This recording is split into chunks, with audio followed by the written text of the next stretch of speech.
वहां पे जो डिस्कशंस चल रहे हैं कि हम भारत से compete नहीं कर सकते इन टर्म्स ऑफ फोर्सेस। जो न्यूक्लियर पावर के नंबर्स हैं वो जरा स्क्रीन पर चला लीजिए चेतन आप। भारत से आप जमीनी जो जंग होगी उसमें आप compete नहीं कर सकते, इसीलिए भारत के साथ अगर जंग हो तो सिर्फ एक ही तरीका है, न्यूक्लियर बॉम्ब।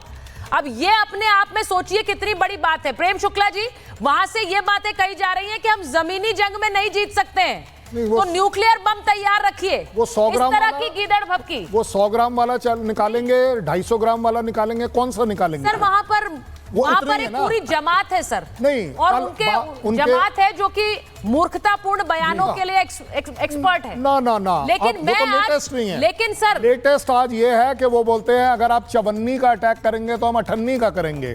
आप चवन्नी और अठन्नियों में अटके हुए हैं। मेरे ख्याल आरजू जी कुछ पैसे कंट्रीब्यूट करिए।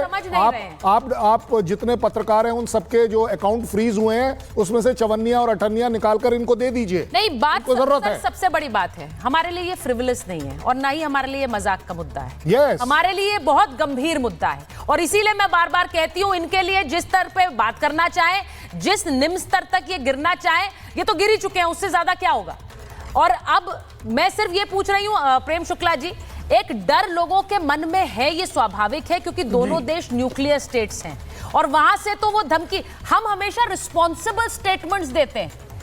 हमें पता है कि एक न्यूक्लियर पावर होने की जिम्मेदारी क्या होती है। इतना बड़ा हमला होने के बाद भी हम इस तरह के बचकाने स्टेटमेंट्स जारी नहीं करते।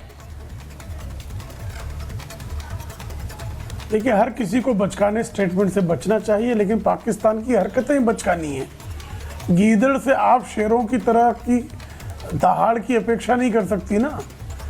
गीदड़ हुआ ही करेगा, तो गीदड़ वही कर रहा है। जहां तक बात परमाणु हथियारों की है तो भारत जो है पाकिस्तान से पहले परमाणु शस्त्र संपन्न राष्ट्र है। हामिद खान जी को और भारत ने अगर मान लीजिए प्रत्युत्तर दे दिया तो आप कल्पना कीजिए कि भारत का तो हो सकता है उन्होंने कभी परमाणु शस्त्र का प्रयोग किया तो हमारा थोड़ा डैमेज होगा, लेकिन अगर भारत ने परमाणु शस्त्र का प्रयोग कर दिया तो पूरा पाकिस्तान कब्रिस्तान में तब्दील हो जाएगा।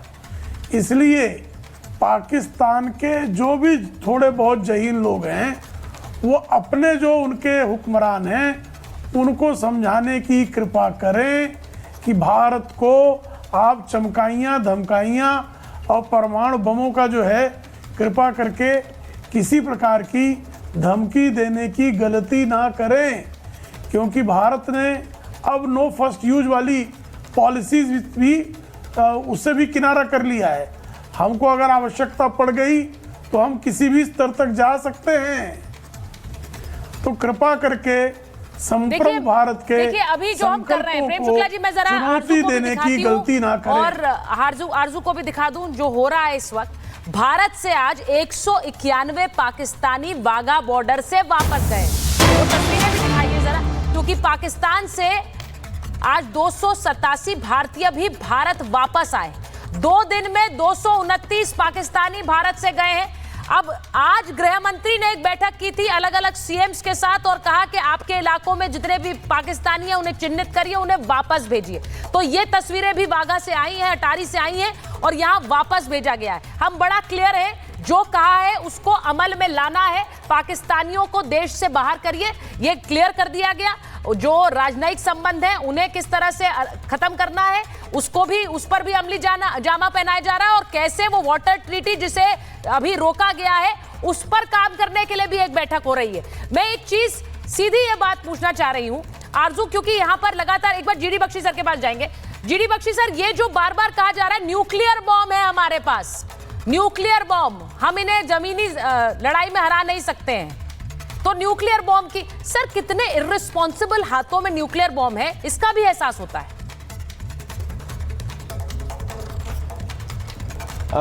मैं एक चीज़ क्लियर कर दूं बिटिया, मैं आपको बताना चाहता हूं कि इनके एक मिनिस्टर साहब हमको पहले धमकी दे रहे थे कुछ साल पहले कि हमारे पास 1.5 पाव के 2 पाव के बहुत सारे न्यूक्लियर बॉम्ब है। ठीक है, भारतवर्ष के पास 10 किलोटन 50 किलोटन और उसके ऊपर टन के हेवी वेट न्यूक्लियर बॉम्ब्स हैं अगर वो पाकिस्तान पे इस्तेमाल हो गए खुदा न खास्ता, आपके अगले 700 साल तक ना अनाज उगेगा ना चावल, रेडियो एक्टिव हो जाएगा पाकिस्तान। हम तो 5 गुना बड़े हैं, हम तो फिर भी अपने आप को संभाल लेंगे, तुम्हारा खात्मा निश्चित है। और ये सारी कहानी कि हम न्यूक्लियर बॉम्ब चला देंगे, चला के दिखाओ, चला के दिखाओ।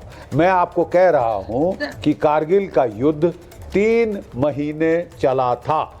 मुझे गिनती करके बता दीजिए कितने पाकिस्तान के 1.5 पाव के 2 पाव के न्यूक्लियर बॉम्ब आपने दिल्ली में या भारत में कहीं भी चलते देखे। इट इज बकवास, ठीक है साहब। और आपको और कॉन्फर्मेशन चाहिए तो मैं आपको बता दूं कि रशिया न्यूक्लियर पावर है, सबसे बड़ी न्यूक्लियर पावर। 1680 न्यूक्लियर बॉम्ब है मेगाटन रेंज में उसके पास। 3 साल से लड़ाई चल रही है कई से। कई पे कितने न्यूक्लियर बॉम्ब पड़ते देखे हैं आपने? 1.5 पौए का, 2 पौए का, ये बकवास। इसी पाकिस्तान की जो फौज है वो रैशनल एक्टर है। पाकिस्तान की फौज आलीशान बंगलों में रहते हैं उनके जर्नल। ऐसे जर्नल अपने बंगलों को नहीं उड़वाना चाहते न्यूक्लियर स्मोक में, ठीक है साहब। वो बहुत सोच समझ के फैसला लेंगे, ठीक है। मुशर्रफ साहब ने भी बड़ी धमकियां दी थी, हमने नहीं कोई चलते देखा 1.5 पौए का, 2 पौए का बॉम्ब। Don't joke. और आप समझते हैं कि भारत इससे डिटर हो जाएगा? डोंट मेक अस लाफ, ठीक है। मैं एक चीज सर बताना चाह रही हूँ। छू के देखो। हामिद खान साहब भी आ गए। हामिद खान साहब, ये तो देखिए बड़ी स्ट्रेंज सी बात है कि यहाँ पर न्यूक्लियर बॉम्ब की गीदड़ भपकिया दे, कोई रिस्पॉन्सिबली बात करना नहीं जानता है आपके देश में, और कोई रिस्पॉन्सिबल एक्शंस की तो मैं बात ही नहीं कर सकती हूँ। कोई न्यूक्लियर बॉम्ब की बात कर रहा है और कोई मान रहा है कि